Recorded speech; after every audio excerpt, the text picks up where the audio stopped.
Bumabalik-balik sa aking isipan na gawin ang bagay na ito. Para bang tila hinahanap ng aking katawan. Ako ay tinatawag. Nasasabik ang aking katawan na gawin ulit-ulitin ang bagay na ito.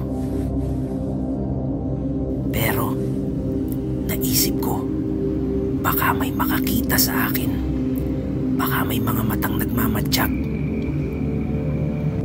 Baka husgahan nila ako at ang aking pagkatao.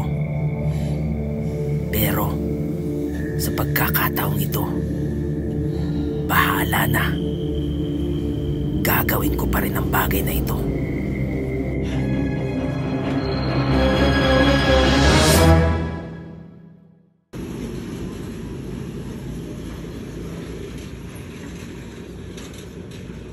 Siguro ikaw ginagawa mo rin ito patago nga lang. Tuwang-tuwa ka pa nga. Umamin.